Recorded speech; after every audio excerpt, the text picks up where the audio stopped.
Let's talk about in the studio because you have released several singles out to radio and, of course, to digital platforms everywhere. What's it like in the studio for you? Because a lot of people say that's when the real work begins, right? For music, like you can write and you can play out and all that stuff, but really, once you get in the studio, that's when you're a working musician. So, what's that like for you?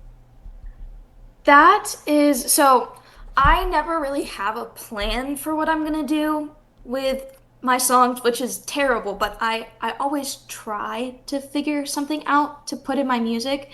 And I would say that's where the hard work is before I even enter the studio. I'm Mm-hmm. like just poring over all the different music that it could sound like, and I'll try to Are you pull talking different about instruments. instrumentation here?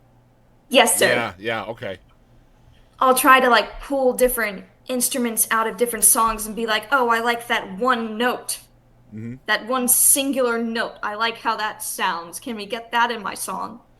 But really, when we get into the studio, we do a quick live recording just with a metronome just to keep me on beat because I'm never on beat. I always speed up or slow down, and that makes my producer so mad.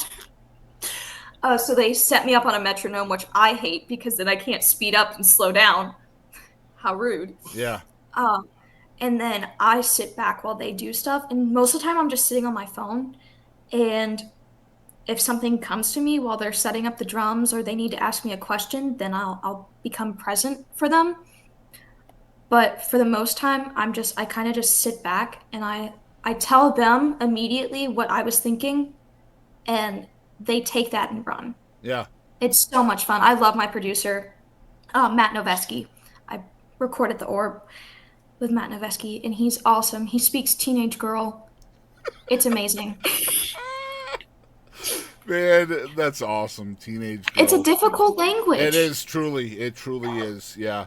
So yeah, I've got three daughters, so I know what teenage girl is. Believe me, I got you. Yeah.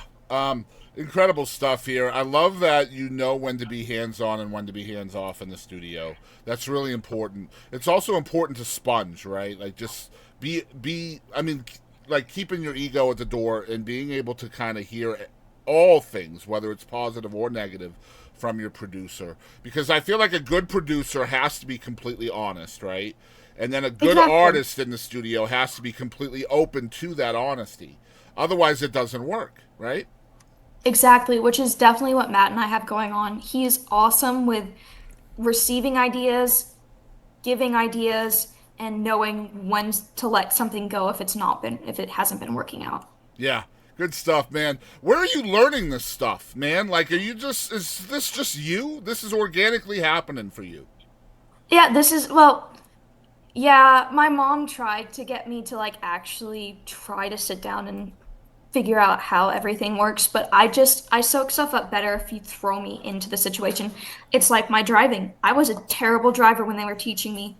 Like I'm surprised I passed my driver's test. I was bad. And they were like, "We're not letting you out of the house until we think you're good enough."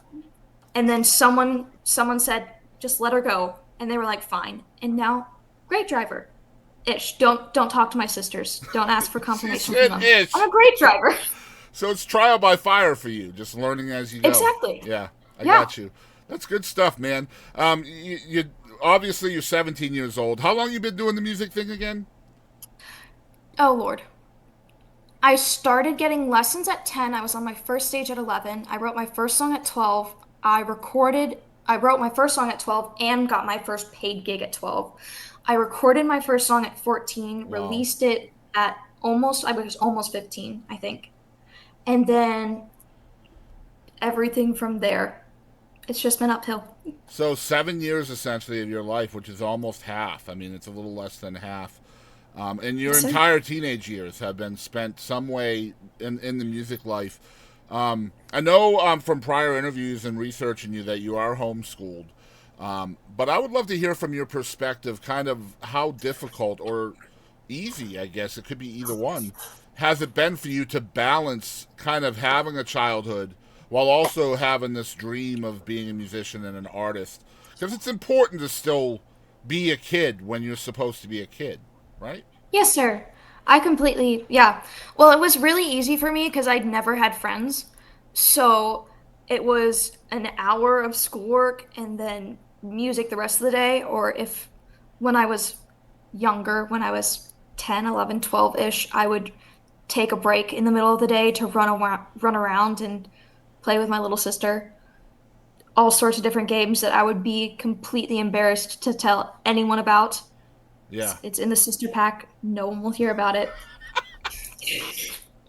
that's good stuff, man. It's hard because like you seem so adult to me, right? Like I've just met you today, and so I would just say, as an outsider, just make sure you live your life too. You know what I'm saying? That's important.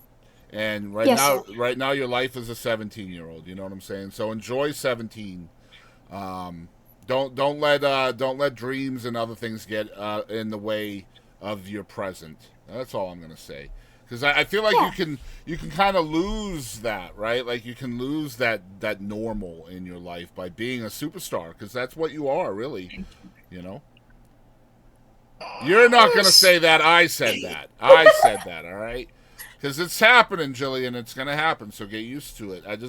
I'm just trying to impart a little advice as you become more of a superstar. Make sure you enjoy the moment too. You know what I'm saying? Yes, Um, sir.